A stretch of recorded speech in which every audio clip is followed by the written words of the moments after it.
Dans ce tuto, je vais vous apprendre à maîtriser Archicad en quelques minutes seulement. Je vais vous donner la méthodologie et toutes les astuces tout en modélisant un projet. On ira de la page blanche jusqu'à l'export des PDF. En plus, vous pouvez tester Archicad, vous avez 30 jours d'essai gratuit. Là, je suis sur la version 27, mais vu qu'on va voir les bases, il n'y aura pas de grands changements si vous avez une autre version. Vous ouvrez Archicad, la première fois vous aurez cette fenêtre, vous cliquez sur Nouveau et vous laissez sélectionner ce modèle, comme ça vous aurez les mêmes paramètres que moi. Vous cliquez sur Nouveau. Tout en haut, vous avez le titre de votre fichier, il y a écrit sans titre quand vous ne l'avez pas enregistré. Donc la première chose à faire, c'est de l'enregistrer en faisant CTRL S. Vous lui donnez un nom, vous l'enregistrez. Ici, c'est la barre des menus qui vous permet à peu près de tout faire. Juste en dessous, vous avez une série de raccourcis. À gauche, vous avez la boîte à outils. Vous pouvez légèrement l'agrandir pour voir à quoi ça correspond et avoir les titres des outils. Quand vous cliquez sur un des outils, ici vous avez une zone d'information qui va dépendre de l'outil que vous avez sélectionné. Vous pouvez scroller pour avancer un petit peu dans les outils. Vous avez quelques paramétrages de l'outil mur que vous avez sélectionné. Mais si vous voulez plus d'outils, il faut cliquer sur ce bouton ici. Ça vous ouvre la boîte d'options par défaut du mur. Vous pouvez fermer en cliquant sur O. Vous ouvrez exactement la même boîte, ça sera beaucoup plus rapide. À droite, vous pouvez agrandir un tout petit peu, vous avez toutes les vues de votre projet, que ce soit les plans, les coupes, les élévations et les 3D. Et en bas, vous avez les réglages de la vue en cours. J'appuie sur Échappe pour quitter l'outil mur. Ici dans la zone blanche, vous êtes sur une vue en plan et vous avez des vues qui sont déjà posées, que ce soit les élévations ou les coupes. Toutes ces palettes, vous pouvez les bouger et les remettre à leurs emplacements. Si vous les perdez, vous cliquez sur Fenêtre, barre d'outils ou bien sur les palettes, juste ici. La première chose à faire, c'est de changer les unités. Vous allez dans Options, Préférence du projet, unité de travail, et ici à la place de mètres, vous mettez centimètres. Ok. Pour se déplacer en plan, vous cliquez sur la molette et vous pouvez bouger le plan avec la main. Avec le scroll, vous pouvez zoomer, et en triple cliquant sur la molette, vous pouvez recentrer le dessin. Pour la sélection, ça marche comme sur AutoCAD, soit vous faites un rectangle et vous allez vers la gauche, et tout ce qui va toucher le rectangle sera sélectionné, soit vous faites un rectangle et vous allez vers la droite et tout ce qui sera entièrement à l'intérieur du rectangle sera sélectionné. Tous les objets qui sont sélectionnés, ils apparaissent en surbrillance en vert. Pour désélectionner, vous cliquez en dehors ou bien vous cliquez sur Échappe. La première chose qu'on va faire, c'est d'importer le cadastre. On regarde ici quelle est l'échelle, on voit 1/500. Donc juste en bas à gauche, ici, on clique sur 1/500. On voit que toutes les marques de coupe et d'élévation se sont rétrécies. Et tout ce qu'il y a à faire, c'est de prendre le plan et de le déplacer sur Archicad. Je clique sur le plan et avec le point au centre, je peux le déplacer. Donc là, je le prends et je le mets au milieu. Je le sélectionne, je fais clic droit, décomposer dans la vue courante, OK. Comme ça, les éléments de mon plan vectorisé deviennent cliquables. Je peux sélectionner la partie à gauche et cliquer sur Supr pour la supprimer. Je sélectionne tout le cadastre et j'appuie sur CTRL plus G pour le grouper. Là, je vois que tout est passé en violet, ça veut dire que c'est dans un groupe. Si je clique en dehors, je désélectionne. Quand je clique sur un élément, j'ai l'impression que c'est pas groupé, mais si je fais Alt-G, je réactive les groupes. Le raccourci Alt-G, il correspond à ce petit bouton qui permet de suspendre ou de réactiver les groupes. Quand le groupe est suspendu et que je clique sur un élément du groupe, je sélectionne que l'élément, il n'est pas groupé. Si je fais Alt-G, il devient groupé. Ça réactive le groupe et j'ai tout le groupe qui est sélectionné. Pour dégrouper, je fais CTRL-Maj-G. On voit que ça a changé de couleur. Et maintenant que le groupe soit suspendu ou non, quand je clique dessus, je sélectionne qu'un seul élément. Je peux appuyer sur Alt-G, ça changera rien du tout. Donc je clique en dehors, je sélectionne tout, je fais CTRL-G pour le grouper. En bas, je peux repasser au centième, je dézoome avec la molette, je triple-clique pour recentrer le dessin. On va zoomer un petit peu et on va s'intéresser à cette parcelle. On va sélectionner l'outil mur en cliquant dessus. Ici, je vois que j'ai des paramètres par défaut, on va commencer avec. Je vois que ma croix, elle change de logo quand j'atteins un angle. Je clique dessus. Puis dès que ça devient un stylo noir, j'atteins un autre angle et j'ai tracé un mur. Je peux continuer en faisant chacun des pans du mur. Pour faire la deuxième maison, cette fois-ci, je vais passer sur un mur basique sans couche et je peux changer aussi ici son épaisseur. On va passer sur 20 cm. Je fais mon premier mur, deuxième mur, troisième mur et je ferme. Je vais zoomer un petit peu. Je vois que quand je dessine mon mur, il se dessine d'un des côtés. Si je pars dans l'autre sens, je vois qu'il est dessiné vers l'extérieur. Je peux modifier ça en cliquant sur la face du mur et ça va changer le sens du mur. Je fais Échappe, je sélectionne Supr, je sélectionne le mur. L'idéal c'est de tracer avec la face extérieure à l'extérieur. Donc quand je dessine comme ça et que je fais du mauvais sens, j'appuie sur ce bouton là et ça retourne le mur. Je dézoome, on va dessiner cette maison. Il y a plusieurs options de géométrie pour un mur. Je vois ici c'est en dessin simple. Si je maintiens appuyé sur la flèche, je peux dessiner en polyligne, c'est-à-dire que les murs seront attachés. Je sélectionne, je vous montre. Je commence ici, je vois que les murs, ils sont attachés et je peux revenir jusqu'ici. Je peux aussi sélectionner cette option de géométrie, ça va me dessiner directement un rectangle, ou bien en maintenant sur la flèche, cette option qui va tracer un rectangle parallèle à la ligne que je suis en train de dessiner. Je peux aussi dessiner un cercle ou bien un mur trapézoïdal. Pour ça, je changerai la valeur juste ici, 50. Et là, je vois que ça commence avec une épaisseur de 20 et se termine par une épaisseur de 50. Je peux aussi dessiner un mur avec la forme que je veux en sélectionnant le dernier outil. Je fais échappe pour quitter l'outil. Pour sélectionner plusieurs éléments, je clique et je maintiens Maj pour continuer à en sélectionner. Et j'appuie sur Supr pour supprimer. Là, si je veux faire un rectangle de sélection pour supprimer ça, je peux pas parce que derrière, il y a un fond blanc qui correspond au fond du cadastre. CTRL Z, je reviens en arrière. Pour faire mon rectangle de sélection avec un fond derrière, je maintiens espace et cette fois-ci, je peux faire mon rectangle de sélection. J'appuie sur Supr pour supprimer. Ce que je vous conseille, c'est toujours tracer des murs avec la méthode polyligne ici, c'est-à-dire la deuxième, parce que quand vous êtes en mode groupe, quand vous sélectionnez tous les murs de la polyligne. Si c'est pas le cas, vous pouvez quand même sélectionner les murs que vous avez dessinés l'un après l'autre et vous faites CTRL G pour les grouper. Et maintenant, quand je sélectionne tous les murs. On fait la même chose pour les autres. CTRL G, je sélectionne mes murs avec Maj, CTRL G. Pareil, si je voulais sélectionner qu'un seul mur, j'ai juste à faire Alt G, comme ça je suspends les groupes et je peux sélectionner plus qu'un mur. Quand je sélectionne un mur et que je réactive le groupe, ça me sélectionne tous les murs du groupe. Pareil, de la même manière, je peux faire CTRL Maj G et ça va dégrouper les murs. Maintenant, quand je sélectionne un mur, il est tout seul, que le groupe soit suspendu ou non. Je regroupe le tout, CTRL G. On peut sélectionner les murs qu'on a déjà fait et changer leur structure après, ainsi que leur épaisseur. Là, on remet 20 et ça change tous les murs. On dézoome, cette fois-ci, on va dessiner le projet. On clique sur mur et on commence à dessiner en veillant à ce que le stylo soit bien noir. On voit qu'on a des guides qui nous permettent de nous aider. Et quand on voit ce petit logo, ça veut dire qu'on est perpendiculaire à ce qu'on est en train de tracer. Je reclique une dernière fois pour terminer le mur. En appuyant sur F3, je passe en vue 3D. Je triple-clique molette pour recentrer la vue. Pour naviguer, je clique sur la molette, ça me permet de bouger la vue. Et si je maintiens Maj, je peux faire un orbite autour de la 3D. Donc clic molette maintenu pour pouvoir bouger la 3D. Je maintiens Maj pour bouger autour de la 3D. Là, je vois que les murs sont sélectionnés. J'appuie toujours sur échappe pour avoir la flèche. Petite particularité, comme je le vois ici, on agrandit un tout petit peu. On est sur la vue perspective. Si je sélectionne un élément, et si je tourne autour, je vais tourner autour de l'élément sélectionné. Par exemple, je clique sur cet élément-là, et je vais tourner autour de cet élément. Si rien n'est sélectionné, je vais tourner autour de toute la 3D. Ce qui n'est pas le cas sur l'axonométrie. Je double-clique sur l'axonométrie, triple-clic pour recentrer. Sur l'axonométrie, peu importe ce que j'ai sélectionné, je ne sélectionnerai toujours que autour de toute la 3D. Donc on repasse en perspective, double-clic, on fait échappe, on repasse en 2D en appuyant sur F2. On va zoomer un peu ici, je désactive le groupe. Quand je sélectionne un élément, je vois qu'il est en surbrillance en vert. Quand je clique dessus, je vois une petite boîte de dialogue qui s'affiche ici, qui correspond à translation, rotation et symétrie. Ça veut dire que translation est activée et j'ai juste à le bouger. CTRL Z. Si je reclique sur le mur n'importe où et que j'appuie sur rotation, je vais pouvoir le tourner comme je le souhaite. CTRL Z. Si je rappuie et j'appuie sur le troisième logo symétrie, je peux faire une symétrie par rapport à l'axe que je suis en train de dessiner. CTRL Z. La ligne en bleu, c'est la ligne du dessin. Quand je clique sur une des extrémités, je vois un petit logo en plus qui correspond à un crayon qui me permet de changer l'orientation du mur. CTRL Z. Si je clique au milieu de la ligne, je vois que j'ai d'autres outils qui me permettent soit de rajouter un point, soit, deuxième outil, je clique dessus, de faire un arrondi. Idem pour le troisième outil, faire un arrondi avec une tangente. CTRL Z, je reviens en arrière. Je peux sélectionner deux murs. Quand j'appuie sur une des extrémités, c'est les deux murs que je bouge avec le stylo.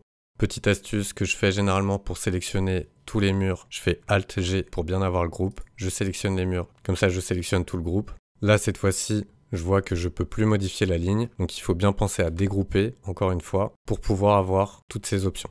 L'autre option qui est intéressante, c'est celle-ci, elle permet de décaler la ligne. Je reviens en arrière.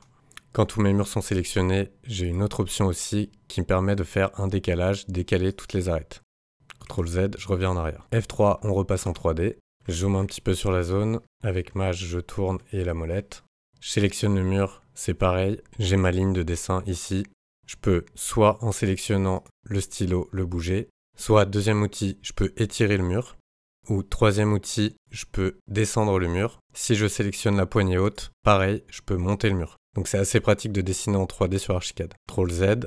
Si je sélectionne deux murs ensemble, en cliquant sur la poignée, j'ai un nouvel outil qui me permet de monter les deux murs en même temps. Pareil pour le bas, l'outil est présent ici, je peux les descendre. Je peux aussi, comme en 2D, modifier avec le stylo leur direction. CTRL Z et CTRL Z. Si j'active le groupe Alt G, je vois que je n'ai plus ces options de modification. Donc il faut bien que ça soit désactivé en groupe, mais que les murs soient sélectionnés. Échappe. F2, je repasse en 2D. Je dézoome un petit peu, je sélectionne un mur, je commence à tracer et si je tape un chiffre, je vais lui donner la distance dans la direction que j'ai commencé à faire. Donc par exemple 3 mètres, je peux continuer comme ça en disant 500 pour 5 mètres. Si j'appuie sur Tab, c'est la même chose, je sélectionne la distance, donc disons 500. Si je sélectionne une deuxième fois Tab, je peux changer l'angle, par exemple mes 90 entrée. Et je peux évidemment faire les deux, d'abord mettre la distance, par exemple 400, Tab, l'angle, 45. Entrée. Et je rappuie une dernière fois, ça me permet de dessiner avec des mesures précises. Petite astuce, si j'ai pas envie de cliquer sur mur à chaque fois, je peux maintenir Alt, j'ai une pipette qui me permet de sélectionner le mur, ça me permettra de redessiner le même mur.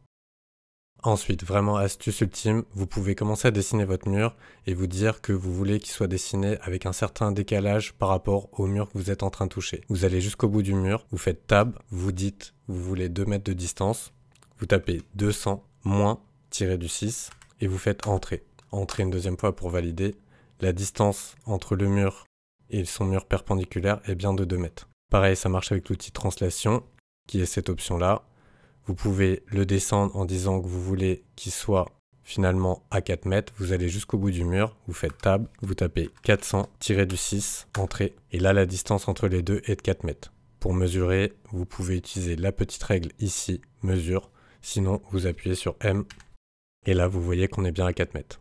Pareil, pour supprimer ces murs, la petite astuce, on maintient espace, on fait un rectangle de sélection et on appuie sur Supr pour les supprimer. Ensuite, on va dessiner la dalle, c'est l'outil qui est juste ici, vous cliquez dessus. Vous avez plusieurs options de géométrie. Celle qui est sélectionnée par défaut, elle vous permet de faire un rectangle orthogonal, ce qui n'est pas forcément très intéressant, mais vous pouvez le dessiner comme ça. Vous faites Échappe.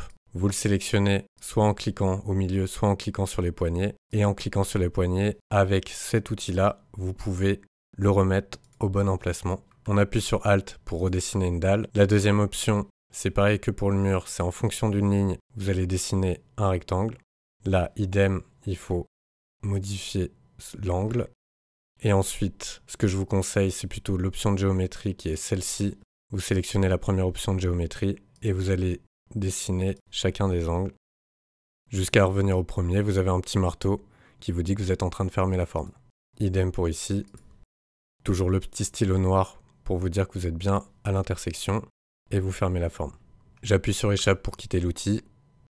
Je dézoome. Si je voulais sélectionner le rectangle jaune du cadastre, j'appuie sur Tab et je vois que la boîte de dialogue, elle m'affiche hachure. Donc le premier élément, c'est dalle qui est au-dessus. Si je rappuie sur Tab, je sélectionne la hachure. Je peux la bouger avec ce petit logo. Si j'appuie, j'ai dalle. Si je rappuie sur Tab, j'ai la hachure qui est derrière, qui est la hachure du plan de cadastre. CTRL Z, je remets. Donc quand les éléments sont les uns au-dessus des autres, il faut rester avec la souris sur l'élément. On voit que là, on sélectionnerait dalle. Si on appuie sur Tab, ça serait la hachure jaune. Et si on rappuie sur Tab, c'est la hachure blanche. Échappe. F3, je repasse en 3D. Je dézoome un petit peu. Je fais un orbite en maintenant mage et la molette. La dalle, je peux aussi la modifier en 3D en cliquant sur le contour. Je peux bouger les angles. Pareil sur les arêtes, je peux rajouter avec la première option une arête, ou bien faire un arrondi, ou bien faire un décalage, ou bien faire un décalage de toute la forme. Je reviens en arrière. Ce qui est pratique avec la dalle, c'est qu'elle est sur un même plan, donc je peux sélectionner un des angles et aller avec le stylo sur n'importe quel point pour s'accrocher comme un guide. Je rappuie sur le premier bouton. Et je vois que si je veux aller à l'angle, j'ai pas besoin de cliquer ici, je peux aller ici. Je reviens en arrière. Je peux rester sur cette ligne en cliquant sur Mage et venir m'aligner à ce guide-là. Donc on utilise énormément ce type de guide, c'est-à-dire le petit stylo noir pour se mettre à la hauteur qu'on veut. Par exemple, je veux me caler par rapport à ce mur ici, je clique ici. Donc tout en maintenant Mage, je vois que je reste sur cette ligne-là. Si je suis cette ligne-là et que je maintiens Mage, je vais rester dans cet axe-là. Et je peux aller, par exemple, jusqu'à ici. Là, on voit, je me suis aligné par rapport au point ici. Je reviens en arrière. Donc, ce qu'il faut bien comprendre, c'est qu'on dessine en 2D, mais surtout en 3D dans Archicad. On repasse en 2D avec F2. On zoome. Cette fois-ci, on va sélectionner l'outil Porte. Vous cliquez dessus. Et vous voyez un petit logo soleil qui correspond à la face extérieure de la porte. Vous cliquez une première fois, puis après, avec la souris, vous sélectionnez le sens d'ouverture de la porte. Vous cliquez une deuxième fois, vous avez positionné votre porte. On recommence, le soleil vers l'extérieur, Sens d'ouverture de la porte, vous cliquez. Échappe pour retrouver la flèche. On va zoomer un petit peu. Pour sélectionner les portes, soit vous cliquez au bout de la porte, échappe, soit vous cliquez vraiment sur les angles de la porte. C'est pas toujours évident à sélectionner, donc essayez absolument de zoomer et de cliquer sur un des angles.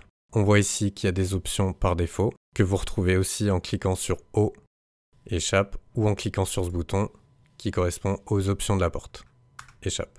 Pareil que pour les murs et pour les dalles, vous pouvez cliquer sur les poignées, et avec cette croix-là, vous pouvez modifier directement la largeur de la porte. En cliquant sur les poignées, vous pouvez aussi utiliser les outils de translation, de rotation et de symétrie, par exemple translation, et je bouge la porte.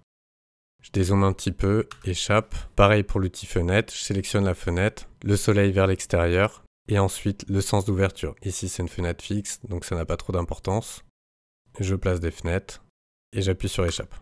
Idem pour la sélection des fenêtres, je vous conseille vraiment de cliquer sur les angles. Et pareil que pour les portes, les dalles et les fenêtres, vous pouvez agrandir les fenêtres en cliquant sur les poignées et en ayant sélectionné ce petit logo.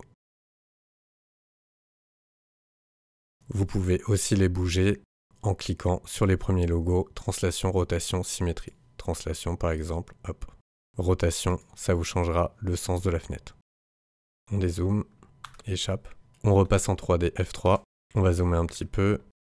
Pareil, on voit qu'en sélectionnant les poignées ici, on peut, comme pour les murs, les agrandir en largeur, ou bien, avec ce petit logo-là, les baisser ou les remonter. On tourne un petit peu avec Mage. Si je veux aligner par exemple la hauteur de cette fenêtre à celle-ci, je fais comme pour la dalle ce que je vous ai expliqué, vous montez et vous vous aidez de l'accroche par rapport à un autre objet grâce à ce stylo. Et là, on est à la même hauteur.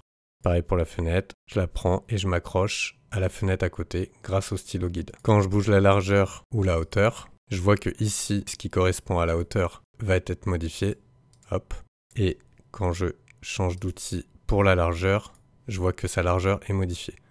Donc je peux soit mettre les vraies valeurs, soit le faire à la main. Si j'appuie sur O, c'est les mêmes valeurs qu'on retrouve ici. Donc je peux les modifier aussi directement ici.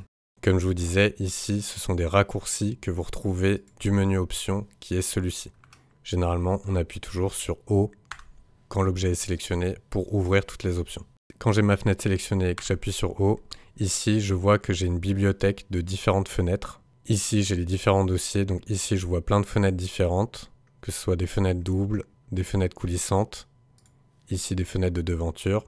Si je sélectionne la fenêtre et que j'appuie sur OK, ça change la fenêtre. Je rappuie sur O, par exemple, je veux une fenêtre à châssis double, j'appuie sur OK et j'ai une fenêtre à châssis double. Je reviens en arrière. Petite astuce, si je veux conserver les dimensions de cette fenêtre et juste changer de modèle, j'appuie sur Alt, je fais un coup de pipette, j'appuie sur O, je fais CTRL Alt et j'injecte les dimensions dans ma nouvelle fenêtre en cliquant sur la nouvelle fenêtre. J'appuie sur OK et là j'ai conservé les dimensions. CTRL Z. Si je le fais pas, j'appuie sur O et j'appuie sur le nouveau modèle, il va me mettre des dimensions par défaut. Donc je vais perdre les dimensions de ma fenêtre de base. Idem ici, j'appuie sur Alt, j'appuie sur O pour les options de la fenêtre, et après CTRL Alt, je vais dans les devantures par exemple, CTRL Alt, j'injecte les dimensions de ma fenêtre. On voit qu'elles ont été modifiées. J'appuie sur OK. Là j'ai changé le type de fenêtre sans changer les dimensions. D'ailleurs cette pipette, en appuyant sur Alt, elle ne sert pas que à refaire des fenêtres identiques. Elle sert aussi, quand on appuie sur CTRL Alt, à changer l'objet avec exactement les mêmes paramètres. CTRL Alt, j'ai exactement les mêmes fenêtres. On va zoomer un petit peu sur cette fenêtre. Je sélectionne ma fenêtre, je fais O. Je vois ici que j'ai plein de paramètres, que ce soit les hauteurs, les largeurs, la hauteur de l'appui, la profondeur de l'ébrasure. Mais ici aussi, j'ai plein d'autres options qui me permettent, par exemple, de mettre une poignée. Je clique ici et je peux sélectionner la poignée que je veux. Ou bien ici, je veux rajouter des volets. Je clique sur volets et je vais avoir des volets battants qui vont se mettre de part et d'autre. J'appuie sur OK, je fais échappe.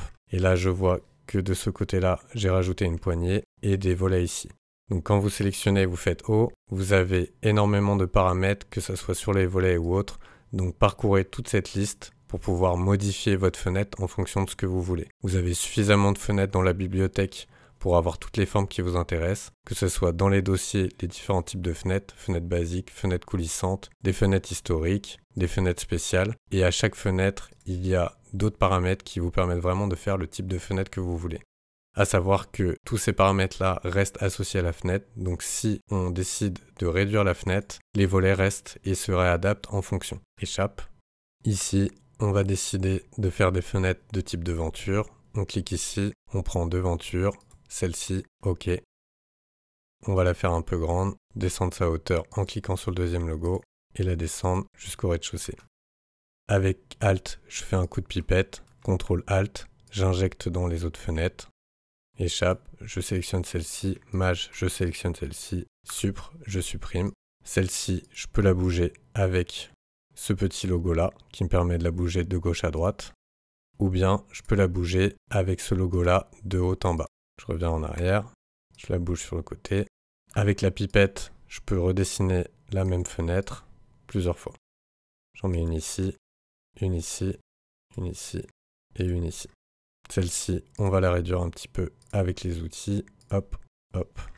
Et là, j'ai fait toutes mes fenêtres de devanture au rez-de-chaussée. On repasse en plan, F2, on dézoome un petit peu. Dans les autres outils, vous avez les poteaux qui vous permettent de faire différents styles de poteaux. Si vous cliquez sur les petites flèches, vous pouvez directement sélectionner dans la bibliothèque les poutres, les dalles, idem, vous avez différents types de dalles, les toitures, les coques, c'est des toitures arrondies, différents types d'escaliers, les garde-corps, les murs rideaux, on l'abordera pas ici, mais grosso modo c'est pour les devantures, les différents types de portes qu'on a déjà vus, les fenêtres, les ouvertures de toit, les percements pour faire des percements dans des murs, dans des dalles ou autres, les zones c'est pour faire des surfaces, le maillage c'est pour dessiner le terrain, les formes c'est pour faire des formes comme dans SketchUp, les objets, vous retrouvez plein d'objets différents, on va regarder ça tout de suite.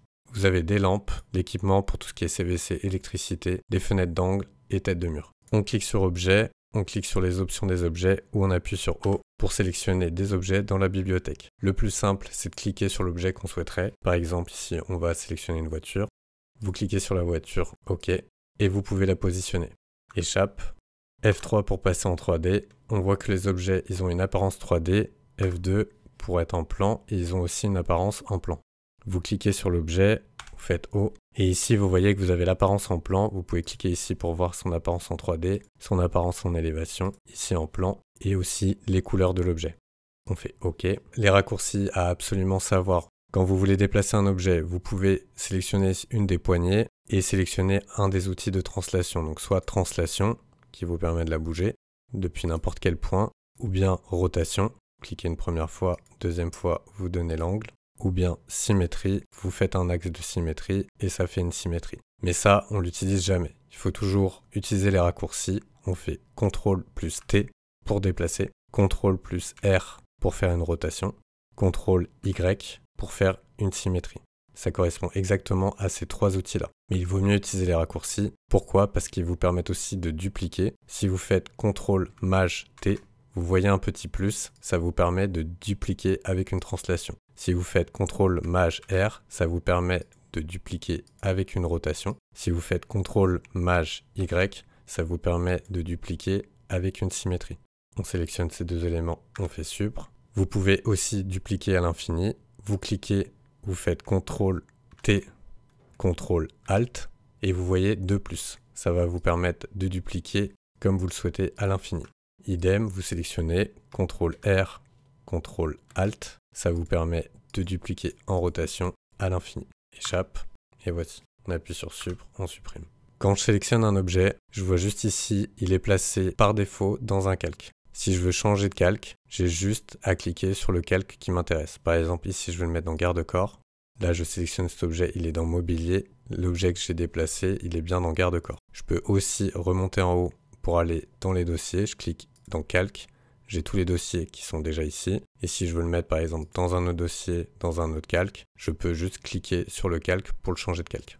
On va faire Alt, pipette, CTRL Alt pour le remettre dans le bon calque. Échappe, je clique dessus, il est retourné dans mobilier. Par défaut, dans le template, chacun des éléments que je vais dessiner va se rentrer dans un calque par défaut. Je clique sur les murs, structure, mur extérieur. On est dans le dossier structure, sur les murs extérieurs. Les seuls éléments qui ne rentrent pas dans des calques, c'est les éléments qui ont des autres. Par exemple, la fenêtre ici, elle n'est pas dans un calque, ni la porte, parce qu'elle est associée au mur. Pour ouvrir les calques, je fais CTRL K. Ça ouvre la fenêtre de calque. Je peux l'agrandir un petit peu. Si je double-clique dans le dossier, je rentre dans le dossier et je vois les calques. On va ouvrir un petit peu. Pour revenir à l'origine des calques, je clique ici. Par exemple, dans intérieur, j'ai mobilier. Si je clique sur le petit œil et que je fais OK, ça masque les calques du mobilier. Je rappuie sur CTRL-K, je rappuie sur le petit œil, OK, et ça les réaffiche. CTRL-K.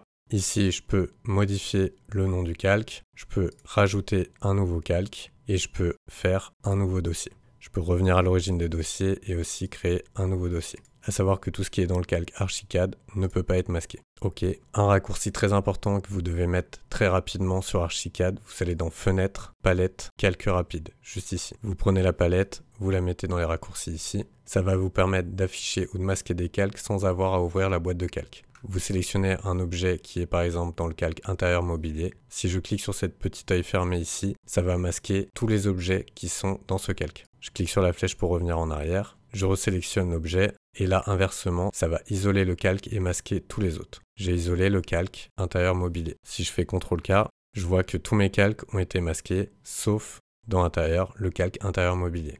OK.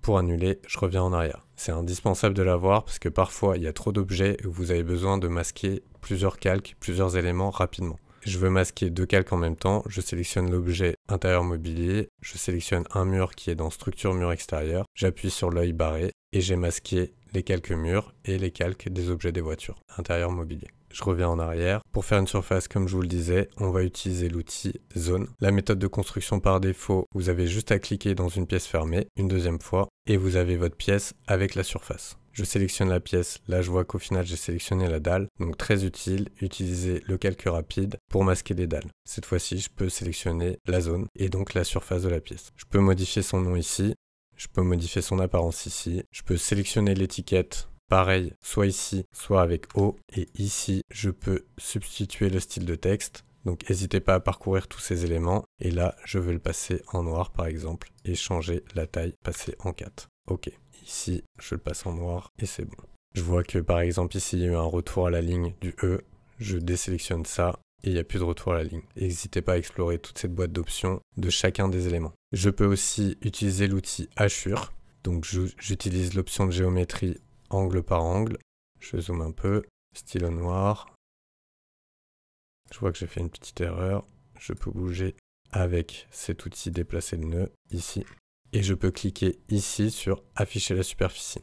Là je vois que j'ai exactement la même superficie, parfois la surface de l'outil zone va prendre en compte les brasures des fenêtres, donc ça ne sera pas exactement la même surface. Il est préférable de travailler sur la zone avec cet outil de géométrie. Donc par exemple on va le refaire, on sélectionne la zone, et on utilise le dessin angle par angle. Et j'ai ma surface qui est juste ici. Juste à changer la couleur. Hop. Échappe. Ici, on est au rez-de-chaussée. On voit ici qu'on est bien sur le plan du rez-de-chaussée. Si je veux passer au premier étage, je peux double-cliquer sur le premier étage. Je vois que je ne vois plus mon plan de cadastre parce qu'il est en 2D, donc il est associé à l'étage du bas. Et je ne vois pas non plus mes murs parce qu'ils n'ont pas dépassé l'étage du haut. Je reviens sur l'étage du rez-de-chaussée. Le raccourci le plus rapide pour passer d'un étage à l'autre, c'est d'appuyer sur CTRL et d'utiliser les flèches du haut pour monter, les flèches du bas pour descendre.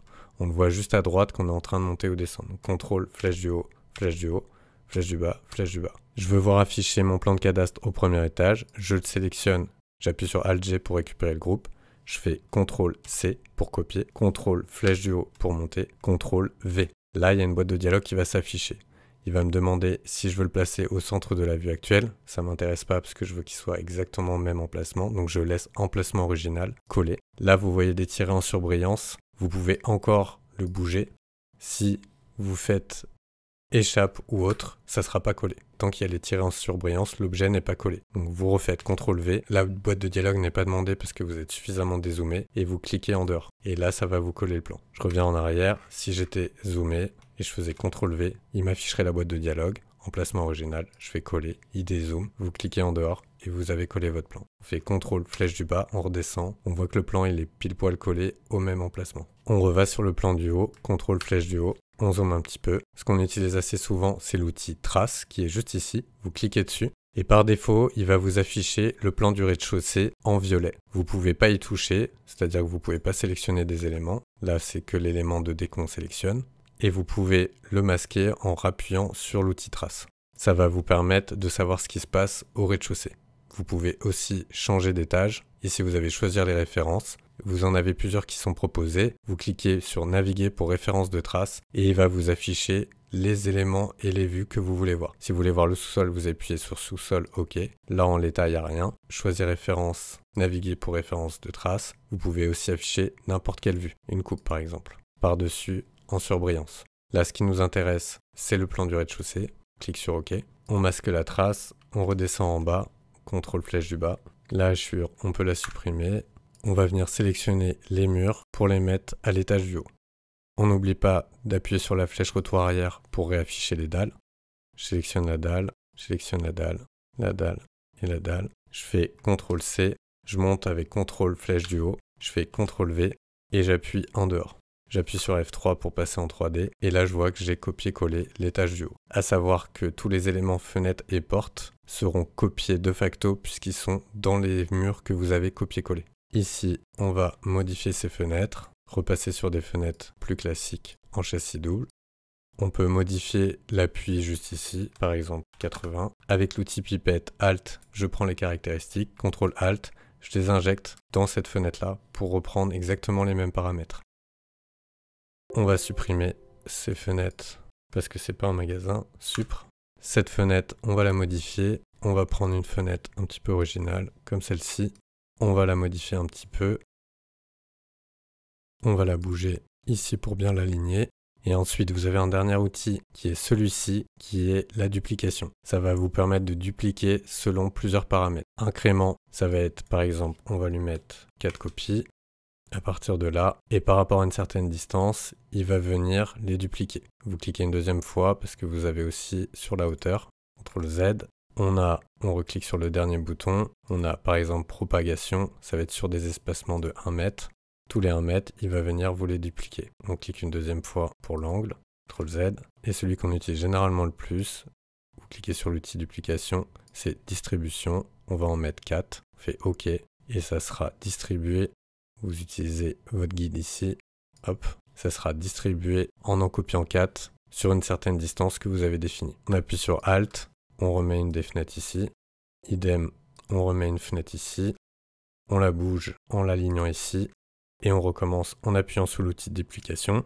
Cette fois-ci, on va en mettre 5, et on va bouger les fenêtres jusqu'ici.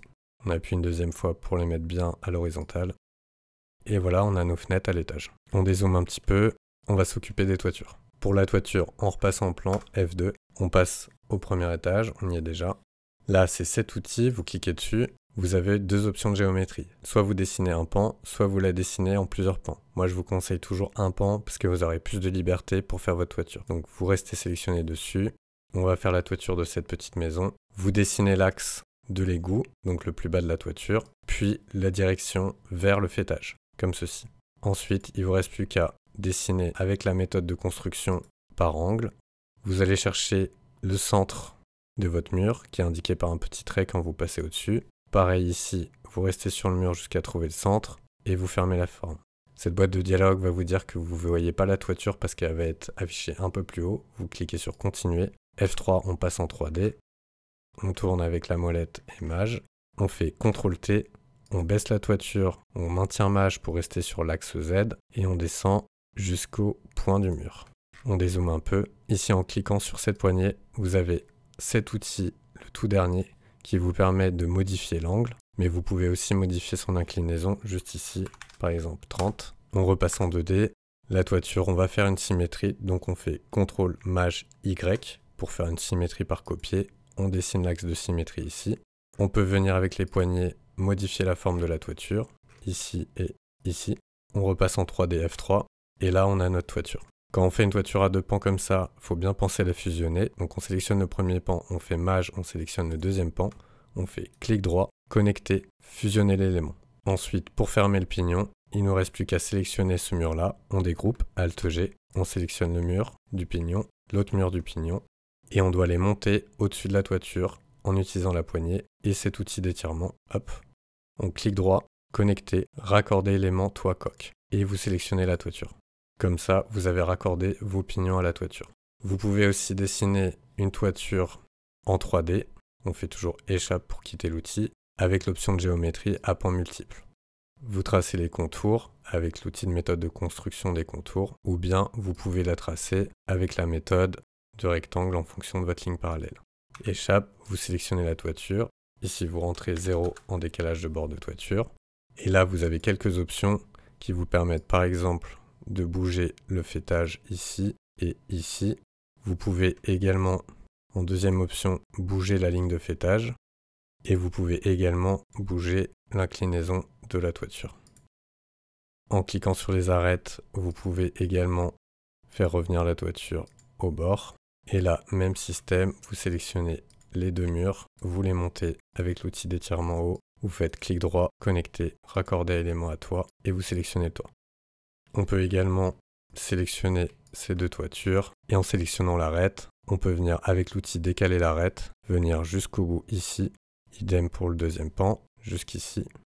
Là, on voit qu'on a un petit biais, on peut venir avec une des arêtes et l'outil de modification des arêtes jusqu'ici et jusqu'ici. Idem, même chose, on monte le mur jusqu'en haut. Là, on va au bout. Pareil, on va au bout. Il faut absolument que la toiture vienne couper le mur. On sélectionne le mur, clic droit, connecter, raccorder à élément toit. On sélectionne une première fois et une deuxième fois. Et on a terminé notre pignon. On repasse en plan. Imaginons que notre mur, il continue comme ça. On repasse en 3D. Là, on voit que notre mur, il n'apparaît pas parce qu'il est découpé par la toiture. Donc, on fait clic droit, connecter, effacer toutes les connexions. Là, pareil, on vient étirer notre mur avec l'outil d'étirement. Et là, ce qu'on peut faire, c'est qu'on peut venir le découper avec l'outil diviser, qui est la petite hache ici. Donc, en l'ayant sélectionné, on clique sur diviser, dessiner notre plan de section en cliquant avec l'œil du côté qu'on veut découper. On a découpé notre mur et on peut refaire la méthode où on fait clic droit, connecter, raccorder élément à toit et on sélectionne 2 fois la toiture. Cette fois-ci, ça, on peut le rabaisser avec l'outil d'étirement juste ici. On repasse en 2D. Si on voulait terminer notre mur, on change la face et on ferme notre mur. On resélectionne les éléments.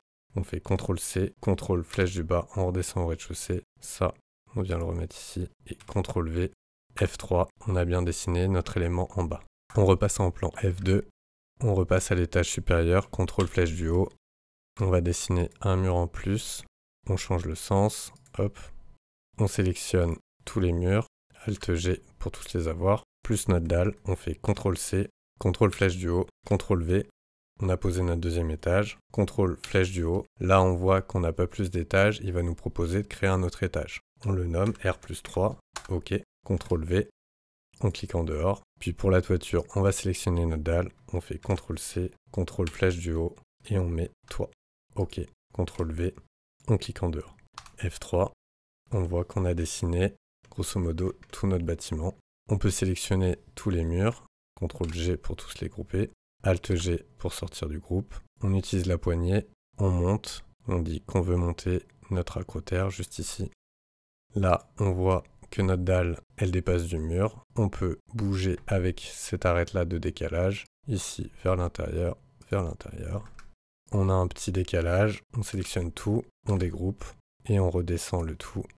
Hop, pour pas avoir de décalage. Pareil sur la dalle ici, on fait le décalage comme sur l'autre. Donc sur Archicad, on dessine énormément en 3D, faut pas hésiter, c'est vraiment super pratique. Ici, on voit qu'on a des étages qui sont mal renommés. On clique sur l'étage, on fait clic droit, renommer l'étage, R+1. On sélectionne la toiture, clic droit, renommer l'étage, R+2.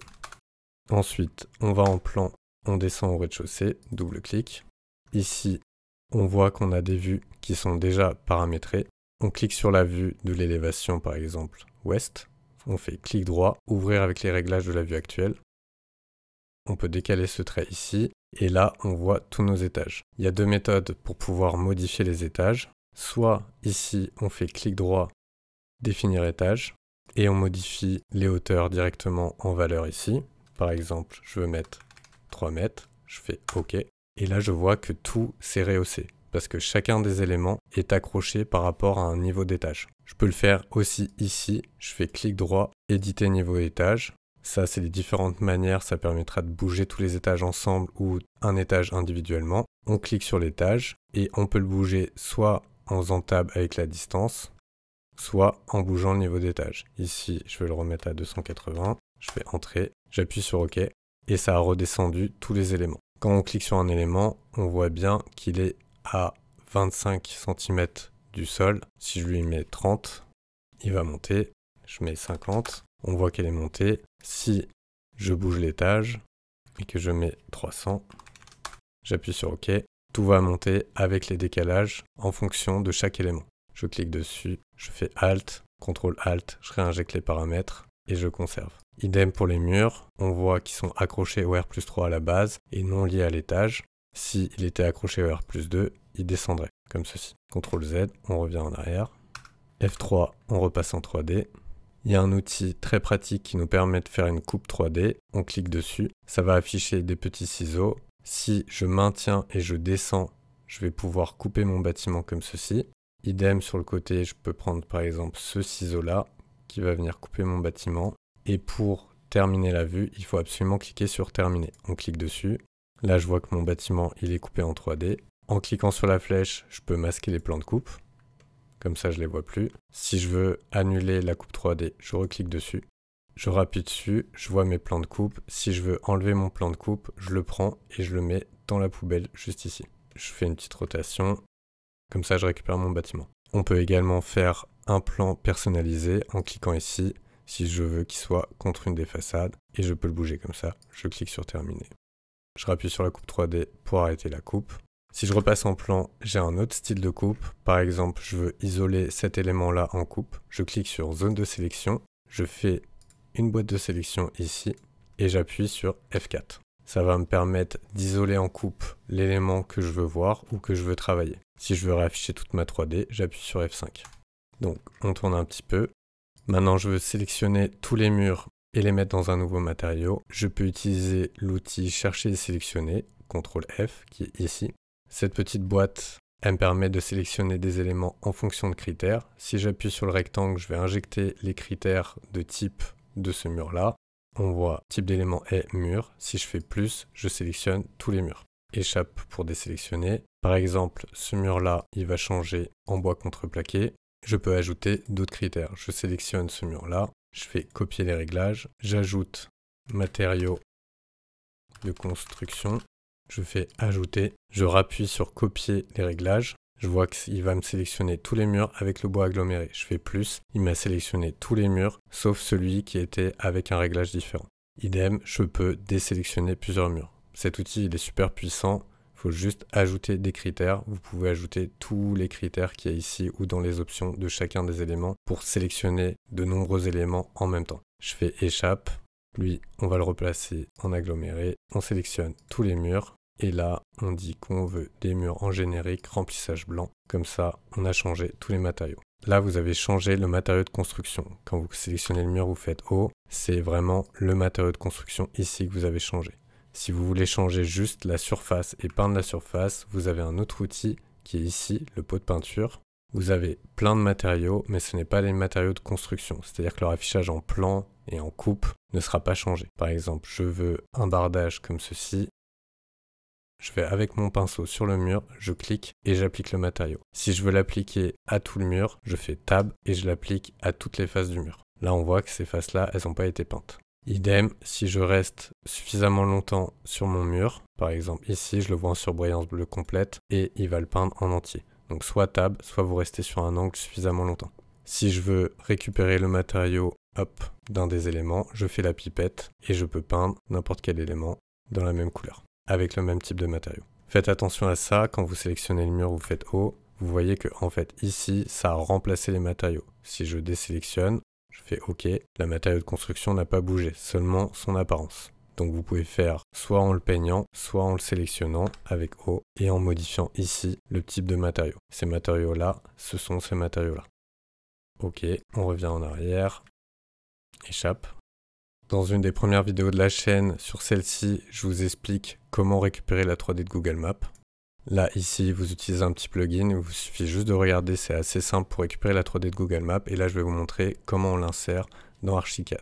On passe en 2D F2, on désélectionne avec échappe, on fait fichier, interopérabilité, fusionner à partir d'un fichier. Vous allez dans votre dossier, en bas, type de fichier, vous sélectionnez fichier collada.dae, l'extension. On va dans notre dossier, on prend le projet où on a effacé la partie existante, on fait ouvrir, vous le positionnez. Vous pouvez cliquer en dehors pour le désélectionner. Pour sélectionner ce type d'objet, il faut absolument cliquer sur un des angles. Vous pouvez le bouger. On voit qu'il y a une rotation. C'est pas évident à comprendre comment c'est fait, mais essayez de lire les rues pour bien comprendre comment il est fait. Donc là, on voit qu'on a notre maison. On va le sélectionner. On fait CTRL-T. On va bouger l'angle ici, juste ici. CTRL-R. On va bouger comme ceci. Là, normalement, il est bien positionné par rapport aux autres bâtiments. On fait F3 pour passer en 3D et on voit que notre projet, il est inséré justement dans la 3D de Google Maps. Juste en bas à droite, ce que vous pouvez faire pour que ça soit plus agréable, vous pouvez passer en texture détaillée sans contour. Comme ça, c'est un peu plus visible. Et vraiment, la petite astuce qui est pas trop mal pour pouvoir naviguer dans ce genre de fichier, c'est vous vous mettez dans une rue, vous faites vue, explorer le modèle. Ici, il va vous expliquer comment naviguer, c'est comme dans un FPS. La Z, c'est pour avancer, S, c'est flèche du bas, c'est pour reculer, espace pour monter, C pour descendre. Vous faites exploration 2D et vous voyez, en appuyant sur Maj, vous pouvez aller un peu plus vite. Ça vous permet d'explorer le modèle comme si vous étiez dans un FPS. Ce qui est assez agréable, surtout quand vous êtes dans votre maquette et vous avez besoin un peu de naviguer à l'intérieur et de voir comment ça se passe. Attention, dès que vous allez cliquer quelque part, hop, vous allez sortir de la vue d'exploration et il faudra recommencer en passant par vue, explorer le modèle. On repasse en plan, F2. Quand vous sélectionnez ce type d'élément, comme Archicad ne sait pas ce que c'est, il va le mettre par défaut dans le calque Archicad. Donc pensez bien à le mettre dans un autre calque pour pouvoir le masquer. On va le mettre dans divers, étude volumétrique et on peut le masquer en cliquant sur le calque rapide sélection. Pour les outils 2D, c'est juste ici dans Docu, vous pouvez scroller pour descendre en bas, on va faire ça très rapide. L'outil cotation, vous cliquez dessus, on descend. Vous cliquez sur une des extrémités, sur l'autre extrémité et vous double-cliquez entre les deux. Vous voyez une ligne, ça vous permet de mettre la ligne un peu dans tous les sens. Ce que je vous conseille, c'est de vous rapprocher et d'avoir ce petit logo parallèle. Vous cliquez une première fois et comme ça, votre code sera parallèle au mur. Donc on recommence, vous cliquez sur une extrémité, sur l'autre extrémité, vous double-cliquez en dehors. Vous vous rapprochez pour avoir l'outil parallèle, vous cliquez et hop, une deuxième fois, vous recliquez. On recommence, double-clic, on vient chercher la parallèle et on clique ici. Pour le texte, c'est très simple, vous cliquez sur texte, vous ouvrez votre boîte, vous tapez par exemple le nom de la rue. Vous pouvez sélectionner, changer le texte, par exemple en noir, changer la taille, changer la police. Vous cliquez en dehors, vous le sélectionnez, CTRL-T, on le met ici, CTRL-R, on le bouge. Vous avez tous les paramètres ici, si vous voulez le mettre en gras, si vous voulez changer sa taille. Et pareil ici, vous avez encore d'autres paramètres. Je vous laisserai explorer.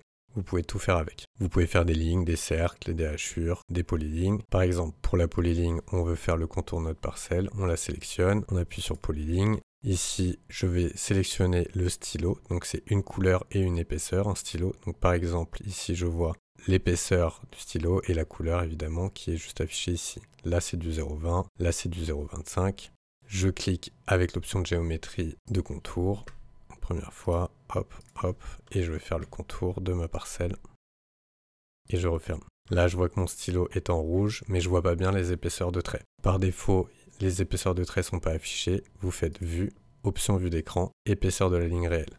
Et là, on voit que chaque élément a une épaisseur de ligne. Vous pouvez sélectionner la ligne, faire clic droit, ordre d'affichage premier plan, pour être sûr que la ligne soit au premier plan. Pour modifier les stylos, vous pouvez faire option attribut des éléments. Et ici, vous allez pouvoir modifier les calques. C'est le fameux CTRL-K dont je vous parlais tout à l'heure. Stylo, les hachures, les surfaces, les matériaux, les structures composites, ça va être les murs avec des couches. Donc par exemple, si on va stylo couleur, là, on a plusieurs jeux de stylos qu'on peut paramétrer juste en bas. Par exemple, si on va sur l'impression 50e, celle que je vais vous montrer juste après, pour créer un nouveau stylo, vous cliquez sur une des cases, vous pouvez remplacer le stylo qui est ici. Ici, vous changez la couleur, on va mettre rouge. Ici, on veut un stylo assez épais, on va mettre du 0,5. Et pour enregistrer le stylo, il ne faut pas appuyer sur OK tout de suite, il faut faire mémoriser sous, remplacer le jeu de stylo. Là, on veut remplacer le jeu de stylo dans l'impression 50e, on fait remplacer OK, il va nous afficher ici l'impression 50e. On peut revenir par outil, par matériau, comme c'était par défaut. Je vous montre ça juste après. On voit que de base, on a des vues qui ont été mises par défaut. Donc là, une coupe. Ici, on a une élévation nord, une élévation ouest, élévation sud, élévation est. Ce qu'on veut faire, c'est que l'élévation soit parfaitement parallèle au bâtiment. Donc on la sélectionne, on fait CTRL-T, on la bouge ici, CTRL-R, on vient l'aligner en prenant bien la poignée parfaitement par rapport à notre bâtiment. On la redéplace, CTRL-T, on la met ici. Ici par exemple, l'élévation ouest, idem, on fait CTRL-T, on la bouge ici, CTRL-R, on vient bien, on fait une rotation, on la met ici, CTRL-T, on la rebouge. Ici, par exemple, on a une coupe, elle ne nous intéresse pas, on peut la supprimer. Quand vous supprimez, c'est définitif, donc supprimez pas un point de vue sans le faire exprès. Il va vous le demander 2 fois, donc vous savez que si vous faites une connerie, normalement vous êtes au courant. Supprimez le point de vue, supprimez quand même. Pour créer une coupe, ça se passe ici, les points de vue. Vous cliquez sur coupe. Ce que je vous conseille, c'est de vous aligner à un mur qui vous intéresse, donc par exemple ici, hop, et après, l'œil vous permet de savoir dans quel sens vous regardez votre coupe. Donc là, c'est par exemple dans ce sens-là. La coupe, c'est vous prenez les poignets avec le stylo ici, qui vous permet de l'allonger. Hop, hop. Et là, votre coupe est créée dans ce sens-là. Pour ouvrir la coupe, soit vous double-cliquez ici et ça vous affiche la coupe. Je ferme. Soit vous faites clic droit, ouvrir avec les réglages de vue actuelle. Et ça vous affiche également la coupe.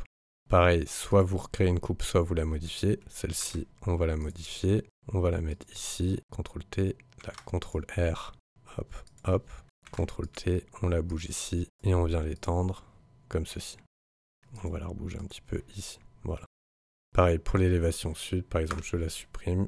Il va me dire de faire attention. Là, c'est l'outil façade. Je clique dessus. Je veux faire une façade sud qui soit alignée à cette façade. Je vais dans ce sens-là. Je fais échappe. Je prends la poignée. Je l'étire. Et après, soit j'appuie sur ce point-là pour pouvoir déplacer la coupe en cliquant sur bien translation. Soit je fais CTRL-T, ce qui est plus simple, et je déplace l'élévation. Pareil, l'élévation créée, elle s'est notée X par défaut, donc soit je double-clique dessus et je vois notre élévation. Je peux venir agrandir un petit peu ici si elle n'est pas assez grande. Soit je viens faire clic droit, ouvrir avec les réglages actuels et j'ouvre l'élévation.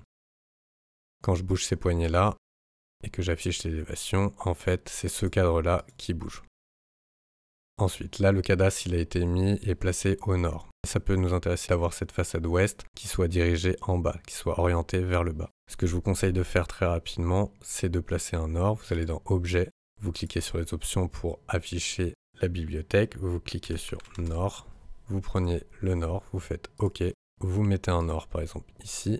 Le nord, il n'est pas bien orienté, vous faites CTRL-R. Hop, vous le remettez au nord. Et ensuite, vous pouvez ici réorienter le plan.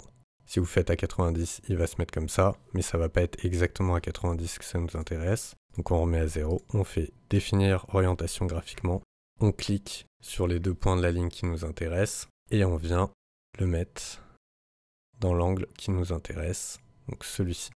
Normalement, le texte il se retourne, tous les textes se retournent dans la bonne orientation. Si vous voulez revenir à votre orientation à 0, vous cliquez comme ça et ça sera conservé juste ici votre orientation que vous auriez définie. Idem, on peut changer l'échelle comme on l'a fait au début. On peut repasser par exemple au 200e, ça va dézoomer un peu le plan et l'affichage sera au 200e. Sachant que chacun des éléments là peuvent être modifiés en fonction de l'échelle. On repasse au centième. Ici, c'est les jeux de calque, ça on va pas explorer maintenant. Ça, idem. Par outil et par matériau, c'est ce qu'on voyait tout à l'heure quand on a remplacé le stylo.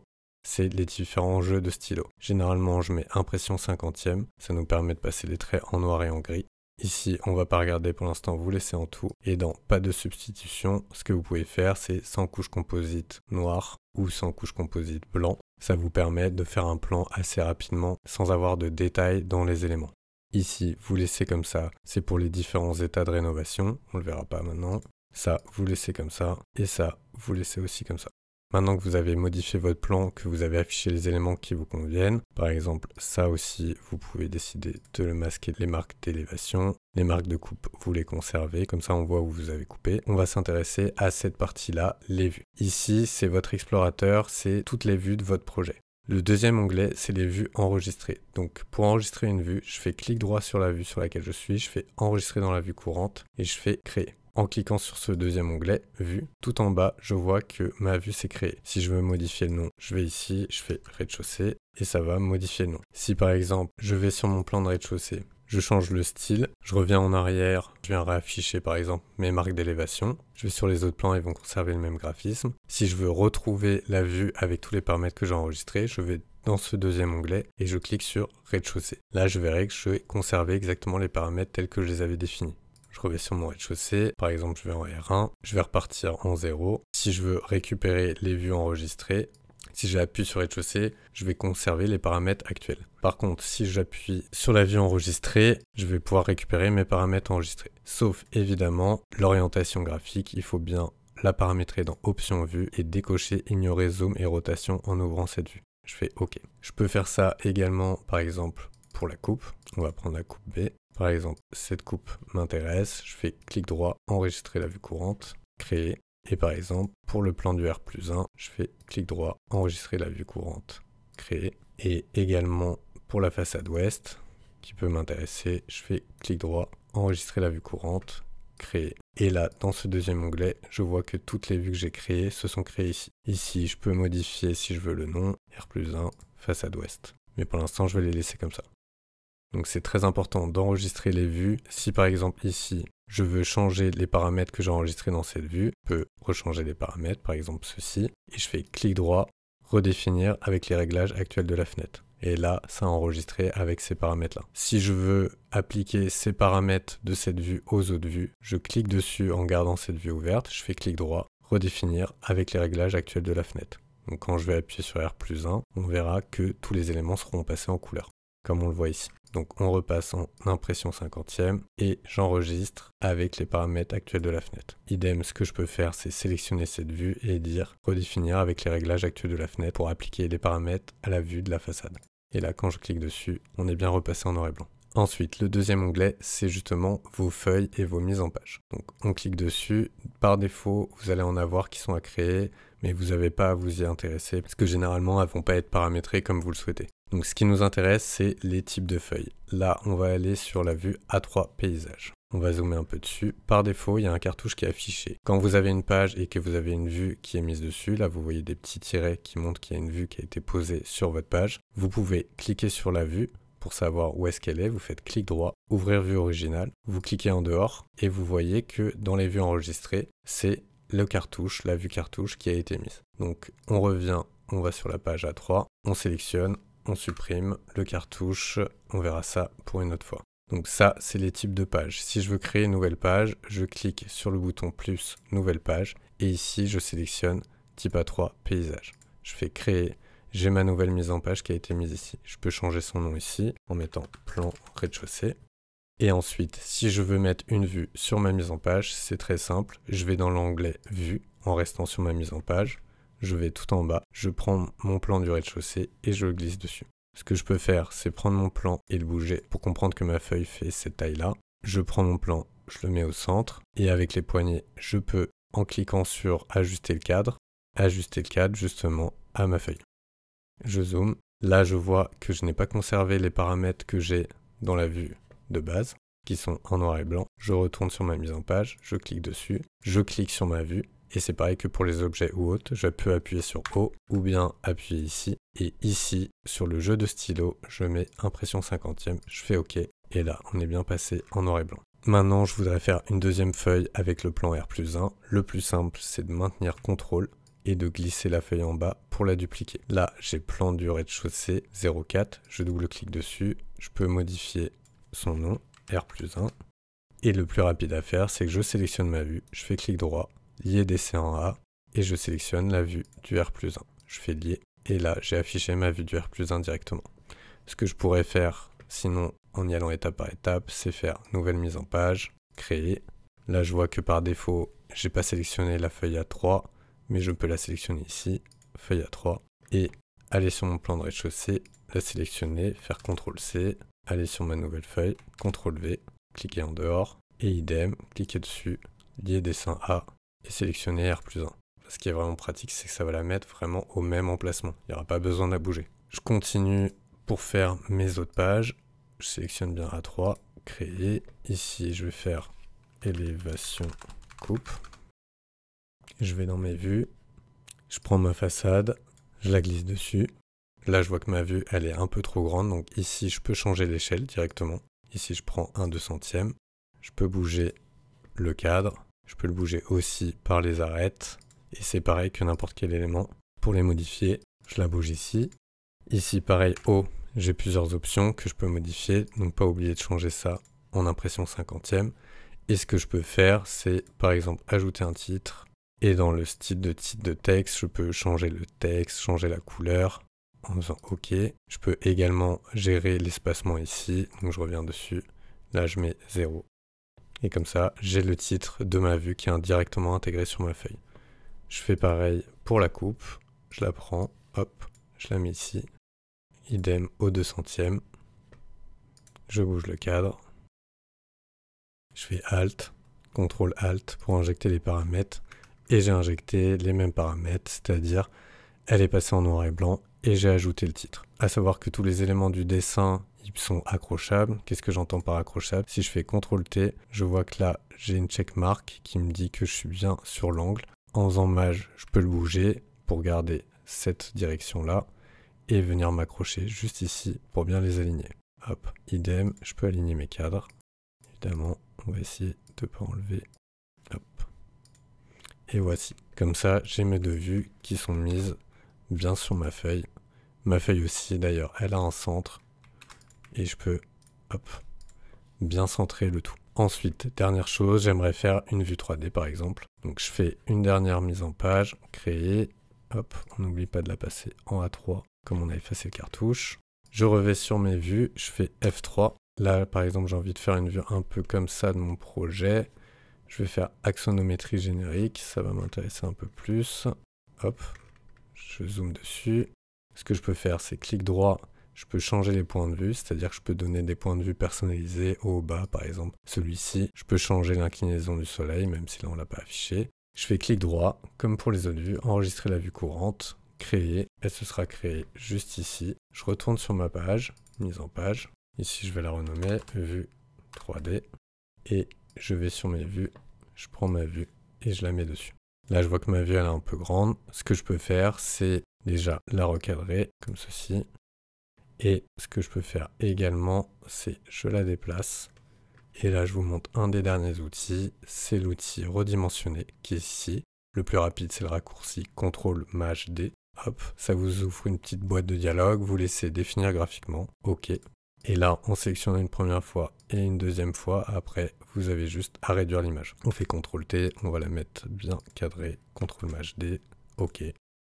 On la met comme ceci. On revoit un peu le cadre. On la descend, CTRL-T, CTRL-T, hop. Et voici, on a notre vue 3D. Donc ici, on a notre vue en plan, notre vue du R+1. Ici, la vue du R+1, si on veut l'effacer, on clique sur effacer, supprimer quand même. La vue en élévation en coupe et la vue en 3D. Ensuite, pour exporter ces plans en PDF, il y a la méthode très barbare qui consiste à faire CTRL-MAJ-S ou bien fichier enregistré sous. À sélectionner ici le PDF. On va se mettre sur le bureau et ici, on va renommer plan rez-de-chaussée. On regarde bien dans l'option page si on est bien en A3, on fait OK et on fait enregistrer. Donc, on va sur le bureau, plan rez-de-chaussée. Là, on voit qu'on l'a sorti ultra simplement. Donc, c'est si vous n'avez pas le temps, vous faites ça. C'est pas la méthode la plus propre, sachant que avec cette méthode-là, vous pouvez exporter sur n'importe quel format. Vous pouvez également exporter en DWG, juste ici. Voilà. Ce que vous pouvez faire aussi quand vous êtes en 3D en faisant F3. Vous pouvez exporter le SketchUp de ça en faisant exactement la même méthode. Vous faites CTRL-MAJ-S, hop, vous descendez en bas, vous pouvez exporter en Revit également. Donc SketchUp, c'est juste ici. Vous faites SketchUp et vous l'exportez en SketchUp. Il va vous demander quel niveau de détail et tout ça, mais généralement, faites juste OK. À savoir que c'est que ce qu'il y a d'affiché. Si vous avez masqué des choses, elles ne seront pas présentes dans votre SketchUp. Pour terminer dans les formats de sauvegarde, vous voyez que le format de base c'est .pln, projet Archicad. Vous avez le projet modèle, ça c'est pour les templates, c'est ce qu'on a utilisé au tout début en cliquant sur nouveau. Et projet Archicad 26, c'est si vous avez une version antérieure, et projet archive Archicad, le .pla. Ça, c'est important, par exemple, pour des éléments de bibliothèque que vous auriez rajoutés dans votre projet. Par exemple, cet élément-là, c'est un élément qui n'est pas présent dans la bibliothèque par défaut de Archicad. Donc, si vous devez transférer votre fichier à quelqu'un qui n'a pas ça dans ses dossiers, il va falloir l'enregistrer en .pla. Le .pla est beaucoup plus lourd parce qu'il va venir prendre tous les éléments de la bibliothèque qui ont été utilisés et les mettre dans le fichier. Ça, c'est juste pour la petite info. Maintenant, on regarde comment faire un export propre et ça, c'est vraiment super. Vous allez dans l'inspecteur et en fait, ça va se passer dans le dernier onglet, c'est les exports. Vous remontez sur la flèche du haut et là, vous avez déjà plusieurs exports qui ont été paramétrés, mais ils ne nous intéressent pas. On va cliquer sur plus et on va dire PDF. Ça sera l'export PDF, on clique sur propriété de publication, on dit créer un fichier unique, comme ça tous nos PDF sont regroupés dans un seul fichier. Ici, vous mettez PDF, vous laissez le nom comme ça. Dans le chemin de navigation, vous mettez dans le système de fichiers local. Par exemple, ici, on va les mettre sur le bureau, on clique sur OK, OK.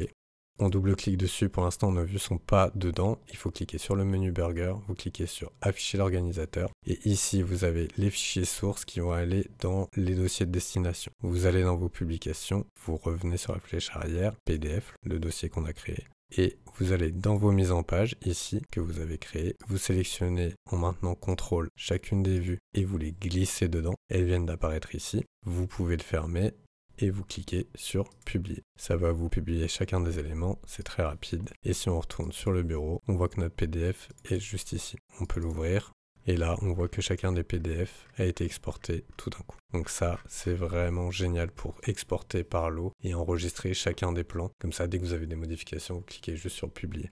Vous pouvez également faire un export en DWG. On va créer un nouveau jeu d'export qu'on va appeler DWG. On fait créer.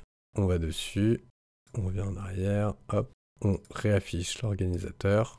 Donc là, on revient en arrière avec la flèche, on va dedans, on reprend chacun des plans, soit en faisant CTRL sur chacun, soit vous sélectionnez le premier, vous faites Maj, vous sélectionnez le dernier, ça va vous sélectionner tous les plans, vous les mettez. Ici, vous sélectionnez les formats, par exemple DWG, hop, hop, on en sélectionne plusieurs, DWG. Ensuite, on revient en arrière, propriété de publication. Là, vous laissez tel quel, parce que si vous faites un fichier unique, vous ne pouvez pas faire un fichier unique avec tous les DWG. Vous faites navigation dans le système de fichiers, vous laissez bureau, OK, OK. Et là, vous pouvez cliquer sur publier. Il va vous publier tous les plans sous forme de DWG. Vous pouvez tout fermer, cliquez sur enregistrer, CTRL S, enregistrer, et maintenant vous savez dessiner en 3D, faire des annotations et faire à peu près tout ce que vous voulez, ainsi que les publications. Donc avec cette base de tuto, vous pouvez faire à peu près n'importe quoi avec le logiciel. D'ailleurs sur internet, vous avez des forums qui sont super bien faits, notamment par Graphisoft si vous cherchez des éléments spécifiques, et vous avez plein de vidéos sur YouTube qui vont vous expliquer chacun des éléments bien dans le détail. Mais là, au moins en quelques minutes, vous avez vraiment toute la base d'Archicad, surtout les méthodes de travail et les raccourcis qu'il faut absolument intégrer et qui vont permettre d'aller beaucoup plus vite. Dans la description, je vous ai fait un récap des raccourcis et des astuces qu'on a vues dans ce tuto, et vous allez voir, vous allez adorer ce logiciel parce qu'il est fait pour les architectes, il est facile à prendre en main et il est surpuissant. Allez, tchuss!